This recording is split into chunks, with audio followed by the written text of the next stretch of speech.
আমি বুঝি নাই যে সে ফ্রড কাস্টমার। ব্যাংককের একজন কাস্টমার আমাকে অর্ডার করেছিল, প্রায় অনেকগুলো বড় বড় পেন্টিং অর্ডার করেছিল উনি কাস্টমাইজ করে। তো সে হচ্ছে আমাকে অ্যাডভান্স দেয়নি তখন, আমি তখন এত প্রফেশনালি কাজ করতাম না, একদম নতুন ছিলাম। তো সে অনেকগুলো অর্ডার করার পরে দেখা যায় যে আমাকে বললো যে আমি বাংলাদেশে এসে তারপর নিব, আপনি করতে থাকেন। প্রায় আনুমানিক 15 থেকে 20 দিনের মতো টাইম দিল। তো দেখা যায় যে সে আসে একদিন এবং বলে যে আমি আছি এখন চিটাগং, আপনি পেন্টিংগুলো আমার লোকেশনে পাঠিয়ে দিন। তো আমি পেন্টিংগুলো হচ্ছে ডেলিভারি ম্যান দিয়ে তার লোকেশনে পাঠিয়ে দিই এবং এরপর থেকে তার ফোন আর পিক করছিল না। সে ফোন যখন পিক করছিল না তখন আমার একটু টেনশন ঢুকে যায় মাথায় যে কি ব্যাপার, এতগুলো কাজ আমি এখন কিভাবে কি করব। তো সে পরে আর হচ্ছে ফোনটা পিক করেনি এবং হচ্ছে আমার পেন্টিংগুলো আবার ফেরত নিয়ে চলে আসতে হয়। তো তখন পুরোপুরি ডিমোটিভেটেড হয়ে গিয়েছিলাম, কিন্তু আব্বু আম্মু সবাই ফ্যামিলি সবাই সাপোর্ট করেছে, বলেছে যে তুমি আবার নতুন করে শুরু করো জিনিসটাকে।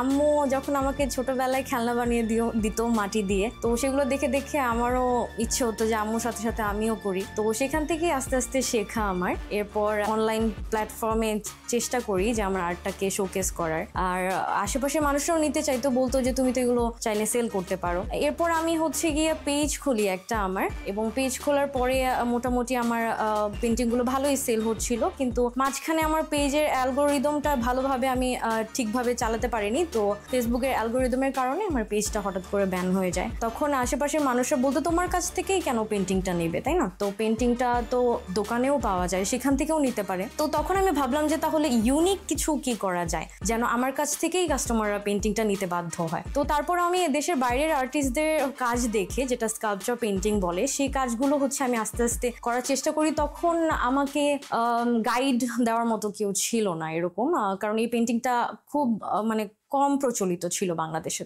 তখন আমাকে হেল্প করার মতো কেউ ছিল না। তো আমি নিজেই কাজ করে করে শিখি এটা, এবং আস্তে আস্তে জিনিসটাকে আমি আরেকটু ভালোভাবে করার, প্রফেশনালি করার চেষ্টা করি। বাল্বে একটা স্কাল্পচার পেন্টিং করেছিলাম আমি, ওই ভিডিওটা হঠাৎ করে অনেক বেশি ভাইরাল হয়ে যায়, মানে 12 মিলিয়ন ভিউ হয়ে যায় ওই ভিডিওটাতে। তো এরপর থেকে আমার অনেক ভালো একটা রেসপন্স আসা শুরু করে আমার পেজে, আর অনেক বেশি বেশি অর্ডার আসে আলহামদুলিল্লাহ। তো এখনো আসছে, আমার আর এরপর থেকে পিছনে ফিরে তাকাতে হয়নি। আমেরিকা থেকে, ইউকে, কানাডা, এগুলো দেশ থেকেও অর্ডার আসে। তো তারা হচ্ছে দেখতো যে ওইখানে তো ওইগুলোর প্রাইস অনেক, প্রায় লাখখানিক টাকা ওইরকম প্রাইস হয় যেগুলো বড় বড় পেন্টিং স্কাল্পচারে। তো তারপর ভাবলো যে তাহলে কেন না বাংলাদেশে করছে যেহেতু কেউ, তো একটু কম প্রাইসে পাচ্ছে বিদেশের তুলনায়। তো তারা সেটা আমার কাছ থেকে পারচেস করে তারপরে হচ্ছে দেশের বাইরে নিয়ে যেত তাদের হোম ডেকোর করার জন্য। হ্যাঁ, প্রথম দিকে যখন শুরু করি তখন বারবার হচ্ছে নষ্ট হতো বা জিনিসটা প্রপারলি হতো না, আর আমাকে গাইড করার মতনও কেউ ছিল না তখন, কোথাও হেল্প করার মতো কেউ ছিল না। তো নিজেই বারবার প্র্যাকটিস করে করেই আমার এটা শেখা, আর অনেক ইনফরমেশন গ্যাদার করে আমি এটা শিখেছি। কাস্টমারের কথা মনে পড়ে, আমার একজন ওয়েল উইশার ছিল, সে হচ্ছে আমার কাছ থেকে এই পেন্টিং গুলো অনেকগুলো অর্ডার করে। তো সে বলছিল যে আমি খুবই প্রাউড ফিল করি আসলে তোমার এই কাজগুলো দেখে, কারণ বাংলাদেশে এরকম সুন্দর এত ইউনিক কাজগুলো করছো তুমি, যেগুলো আমি অনেক ঘুরেছি। তারা বললো যে আমি অনেক জায়গায় ঘুরে দেখেছি কিন্তু এরকম পাচ্ছিলাম না, একটু ডিফারেন্ট তোমার কাজগুলো, তো এই জন্য হচ্ছে আমি তোমার কাজগুলো নিতে চাই। তো সে অনেকগুলো অর্ডার করে এবং সবসময় ইন্সপায়ার করে সে আমাকে। হ্যাঁ, এরকম তো অনেকেই বলেছে যে তুমি এটা করে কি করতে পারবে, তেমন তুমি জব করবে না ভবিষ্যতে, অন্য কিছু করবে না। কিন্তু আমার কাছে মনে হয়েছে যে না, কেন পারবো না, বাইরের দেশে আর্টিস্টরা পারছে, সবাই পারছে, আমি কেন পারবো না।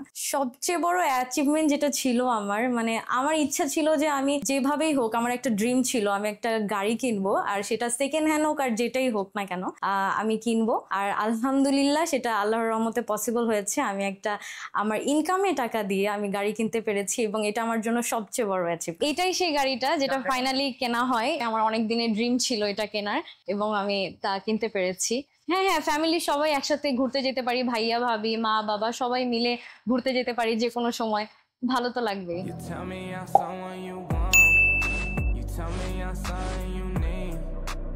Baby, you know that I'm bad for you, yeah. Why you gotta be so nice?